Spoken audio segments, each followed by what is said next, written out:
Sailing to French Polynesia is one of the longest passages you can do in the world. Once you set sail from the Galapagos Islands, you will not be seeing land again for 3,000 nautical miles. You will find yourself in the most remote place on the planet and have weeks to contemplate life and how small and insignificant we really are compared to the vast expanse of the biggest ocean in the world. You got more time to think about anything, all the issues in your life while you're out here. And it really puts things into perspective, what's important and what you value, you know? Yeah, it's been really special. The months and months of preparation, both mentally and physically, to do this trip will suddenly have all become worth it as you realize you're on your way to achieving something not many people are brave enough to ever attempt.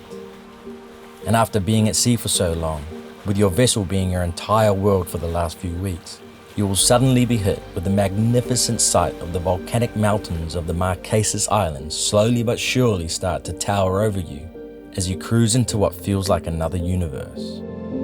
This will be one of the most profound moments of your entire life. I've thought about this exact moment for years. My hands are like shaking, like it's just insane. It brought tears to my eyes. The feeling is real now. This is the reason why we want to sail. You get a passage that's like so long, but this makes everything worth it. I had tears rolling down my cheeks. We were in complete awe at not only the beauty of the islands, but at the monumental accomplishment of this vessel and her crew. This, my friends, is an emotion too difficult to put into words.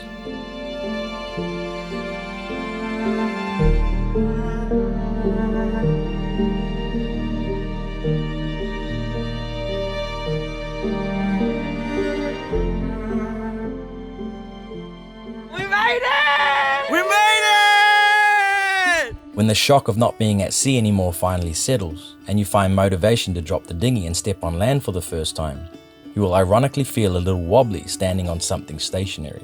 So excited! Land for the first time in 20 days! Oh yeah! Oh yeah, baby! Land!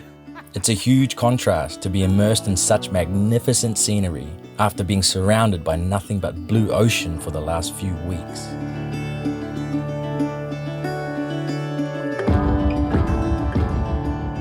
The two ports of entry into the Marquesas Islands are Nukuhiva and Ivaoa, and after clearing in, you're free to sail around French Polynesia for 3 months, unless you get the long stay visa.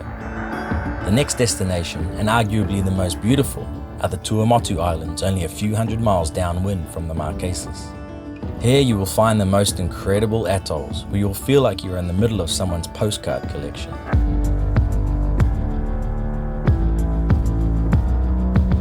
They often have a challenging pass to navigate into the lagoon, but once inside, you're treated to some of the prettiest islands you've seen in your life, along with some of the friendliest people you'll ever meet.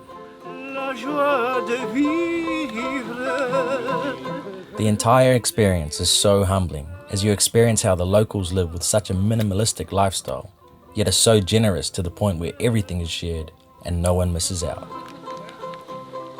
Further downwind, you will finally arrive in Moorea and Tahiti, where you may be fortunate enough to get up close and personal with the humpback whales passing through, which is one of the most incredible underwater moments of my life so far. To see the sheer size and beauty of these creatures up close is something to behold. And the gracefulness of these whales leaves you feeling connected and humbled by Mother Nature like never before. Oh my God, that was unbelievable. Did you see? Oh my God. Tahiti also has 2 marinas where you can plug into some shore power and enjoy some air conditioning, offload some trash, or take the opportunity to bring your provisions right to the boat at the dock. It was here that we got to attend the friendly regatta event hosted by the South Pacific Sailing Network, which turned out to be so much more than just a race. We're on! We're racing! This organization was developed by multiple South Pacific countries to promote this vast yet underrated corner of the world. Many of these countries are still so untouched by modern civilization and deeply ingrained in their cultures and traditions passed down from generation to generation. Let's go, guys! Take it in! Come on! The cultural displays put on by the locals makes you feel like you are traveling back in time. and the SPSN have worked hard to educate everyone on not only the ins and outs of sailing across the South Pacific, but most importantly, to make us all feel welcome in each nation, and this shines through without a doubt. While still in Tahiti, an incredible experience was to be able to attend the World Surf League competition at Taupo, one of the most dangerous waves in the world.